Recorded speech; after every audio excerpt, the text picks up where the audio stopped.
Bismillahirrahmanirrahim. Alhamdulillah Rabbil Alamin. Wassalatu wassalamu ala nabiyyina Muhammadin wa ala alihi wa sahbihi ajma'in. Ikhwatu iman, semoga sahabat-sahabat sekalian dimanapun berada senantiasa dirahmati dan diberkahi oleh Allah Subhanahu wa ta'ala, dan moga-moga kelak dikumpulkan bersama orang-orang soleh di jannahnya Rabbul Alamin Allah Azza wa Jal. Alhamdulillah waktu iman, pagi ini dapat rezeki pisang, walaupun masih hijau, insyaallah 2 hari lagi ini matang, bisa dipakai untuk buka puasa. Teringat hadis yang diriwayatkan oleh Bukhari bahwa ada seorang sahabat yang mendatangi Rasulullah Shallallahu Alaihi Wasallam dengan membawa buah, tentunya bukan buah pisang. Kemudian diambillah oleh Nabi Shallallahu Alaihi Wasallam, dipegang oleh Nabi, kemudian terucaplah dari lisan yang mulia yang menjadi dalil, yang menjadi rekomendasi, bahkan menjadi satu ajaran, jadi sebuah doa. Kalau kita mendapatkan buah-buahan dikasih orang, atau melihat buah-buahan di pasar, atau terutama melihat buah di taman kita, pohon mangga yang sedang yang sudah berbuah, ya, kemudian buahnya indah, apalagi yang sudah matang gitu, maka ucapkanlah sebagaimana yang diucapkan Nabi Shallallahu Alaihi Wasallam. Pada waktu itu Nabi mengucapkan kalimat, Allahumma barik lana fi thamarina wa barik lana fi madinatina wa barik lana fi sa'ina wa barik lana fi muddina. Ya Allah, kata Nabi SAW, berkahilah buah-buahan yang ada di negeri kami, berkahilah negeri kami, kota-kota kami, berkahilah timbangan-timbangan, kulakan-kulakan para pedagang yang ada di negeri kami. Jadi ini menjadi satu dalil bahwa kalau kita melihat buah-buahan di pohon mangga, buah apel, buah apa, ya, maka ucapkan doa yang tadi. Atau kita mendapat atau dikasih rezeki kayak ini pagi-pagi, ya, dikasih misalkan ucapkan yang tadi dimanapun, ya. Jadi ini doa untuk kalau kita melihat buah-buahan di mana saja, gitu ya. Ikhwatu iman, ini menarik.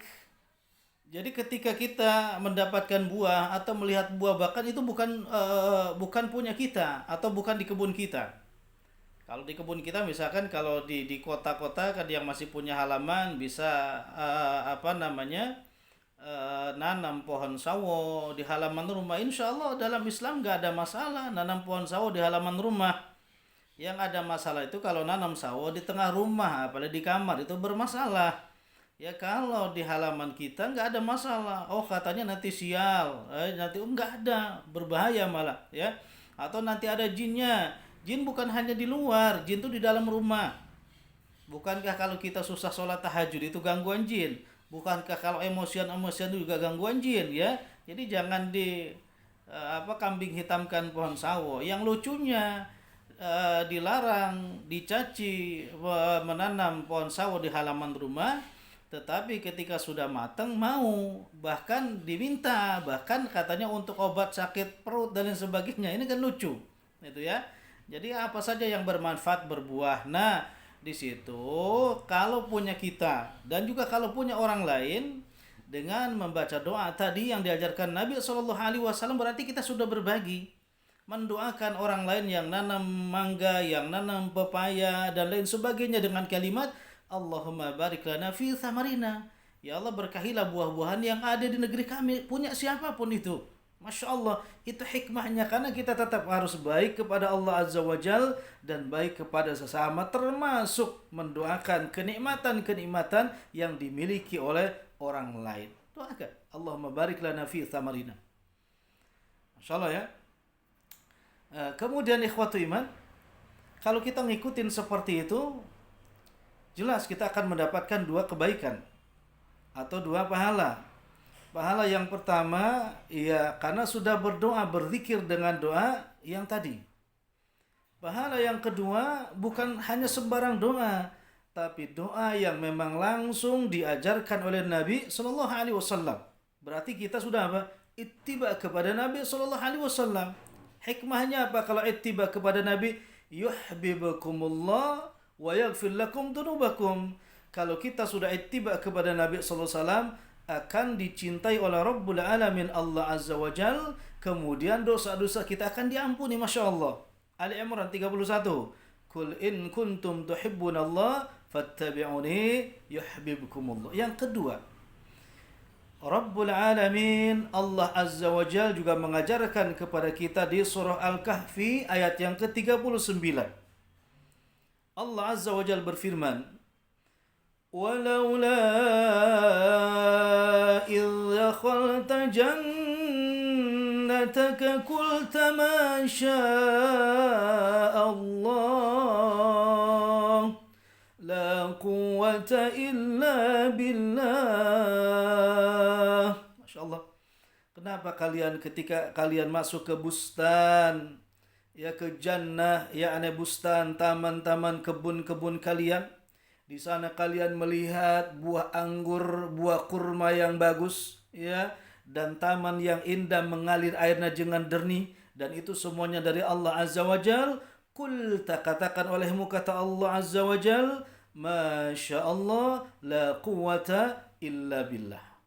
Jadi kalau melihat keindahan tamannya, kebunnya, ucapkan Masya Allah, la quwata illa billah. Kemudian kalau di kebun antum, sahabat sekalian, sudah ada buah-buahan yang berbuah, maka ucapkan Allahumma barik lana fi thamarina, wa barik lana fi madinatina, wa barik lana fi su'ina, wa barik lana fi muddina. Jangan seperti ucapan orang-orang jahiliyah. Orang-orang jahiliyah dulu dan sekarang masih ada. Kalau melihat buah yang indah, dia katakan gila banget, bagus buahnya. Kalau mencium aroma yang wangi dari buah-buahan jeruk, kemudian yang tajam itu durian, dia katakan gila banget wangi duriannya. Bahkan wala'udzubillah, dia jalan melihat masjid, dia katakan gila banget masjidnya bagus. Masuk masjid, ornamennya bagus, dia katakan gila banget ornamen masjid ini bagus. Wala'udzubillah, itu jahiliyah. Kemudian dia sholat berjamaah, mendengar suara imamnya bagus, fasih, dan keikhlasannya terasa, dia katakan gila banget imam bagus suaranya. Begitu mau pulang jamaahnya banyak, dia katakan gila banget jamaahnya banyak. Semua gila, semua gila, semua gila. Hati-hati sahabat-sahabat sekalian, karena dalam hadis yang saya dijelaskan, setiap Bani Adam, setiap manusia akan diwafatkan oleh Rabbul Alamin Allah Azza wa Jal sesuai dengan kebiasaannya. Bagaimana ketika mengucapkan gila, gila, gila, berbarengan dengan itu malaikat maut. Jadi akhir daripada ucapannya bukan lagi la ilaha illallah, tapi gila. Padahal kita berrojak, berharap kepada Rabbul Alamin Allah Azza wa Jal. Moga-moga ana dan sahabat sekalian dimanapun berada, kelak diwafatkan oleh Rabbul Alamin Allah Azza wa Jal, diakhiri dengan kalimat thayyibah la ilaha illallah, dan moga-moga dengan itu bisa dakhwal jannah, dengan izin Allah Azza wa Jal bisa masuk surga. Barakallahu fikum. Wassalamualaikum warahmatullahi wabarakatuh.